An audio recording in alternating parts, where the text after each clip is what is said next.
Greetings, this is Charles Darwin, and I'm here to talk to you today about an artificial pandemic, and I'm referring to the coronavirus COVID pandemic of 2021. And what I mean by artificial is it didn't have to happen.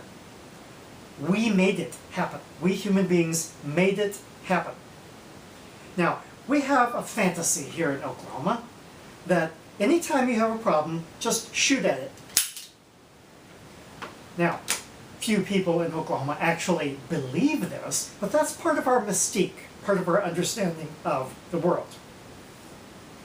And I'm filming this from the midst not of the 2020 pandemic, which we might not have been able to do much about since we did not yet have a vaccine, but from the middle of the 2021 pandemic.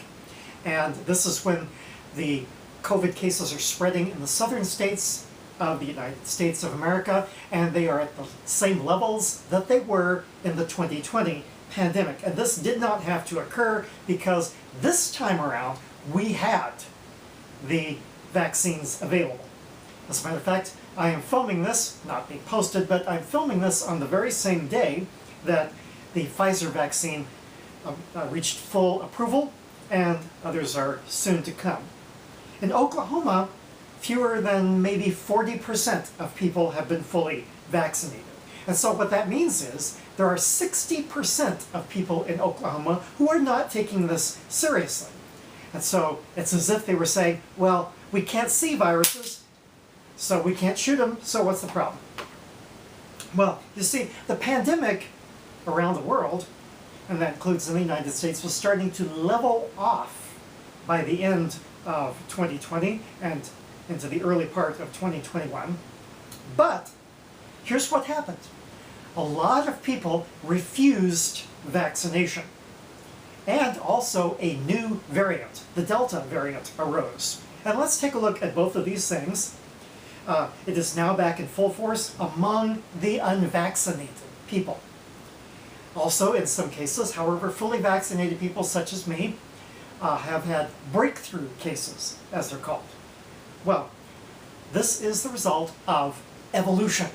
And I'm going to explain that in two ways. And the first has to do with mutations.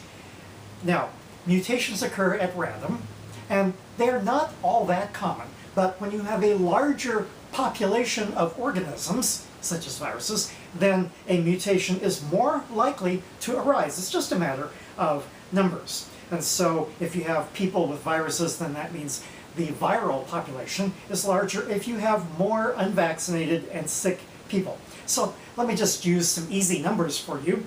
If 10 times as many people are sick with COVID, then it's 10 times as likely for a new mutant strain to arise. And this is at random. And the second thing is that natural selection, which I discovered, by the way, natural selection favors the more contagious variants. And this is true because a variant that can spread more easily to other people will have a larger population and will have greater fitness. As a matter of fact, this has occurred so much that nearly all cases of COVID now are the Delta variant. And the Delta variant will not be the last. You see, in many cases where disease is spread by direct contact, natural selection favors the disease becoming milder. Because if the disease is milder, then it can spread to more people more readily. For instance, Ebola is an extreme disease, and it doesn't spread very far because it's so extreme that it never gets a chance to spread throughout the human population.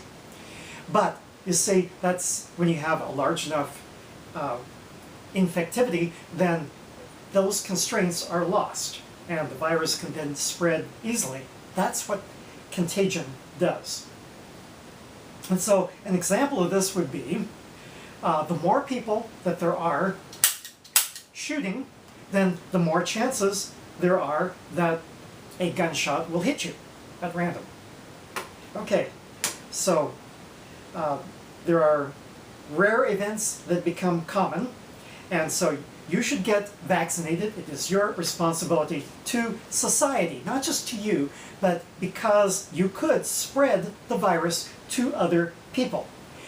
And when you have a large population, then things that would otherwise be rare can become common, as I will explain next. And so new variations can arise. That's much more likely to occur in a big population. Kids usually don't get sick from it, but if you have enough viruses around, you can have more kids getting sick from it.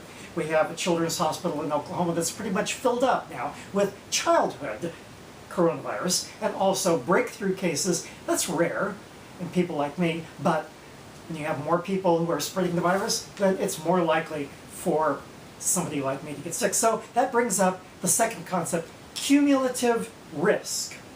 Now, I work at a university, and our university cannot require masks. It's illegal in Oklahoma for state agencies to require masks. It's not just that the governor has issued a mandate, it's that the legislature has passed a law. It is literally illegal for us to require our students to wear masks. And so I look at them and I say, up to 60% of these people are not vaccinated, and they may be carrying the virus. As a matter of fact, I've already, after 1 week of classes, been informed that one of my students who was sitting in the front row actually had tested positive for the virus.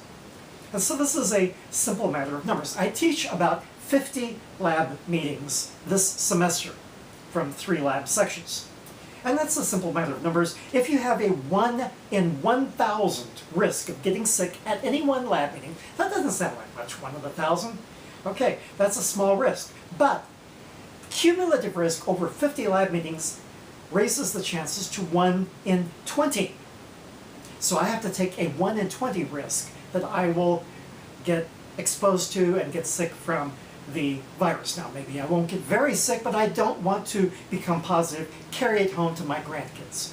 That is not acceptable to me. So, do I take this risk, 1 out of 20? Well, yes, because the state requires me to do so. It should be my decision, but it is not. So much for freedom. People claim that they have the freedom to not wear masks. Well, your absolute right to breathe viruses in my face is more important than my right to not die. So much for freedom. And cumulative risk, if you shoot into a crowd 50 times, then there's a 50 times greater chance of hitting someone than if you just shoot once.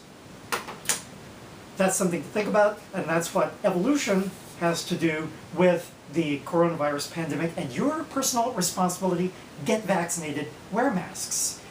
And I'm not right now because I'm in front of a camera and I'm alone in my house, but when I teach lab, I'm going to be wearing a mask. And so that's what you should do too, and evolution is the reason why you should do it. This is Charles Darwin, tally ho and ho.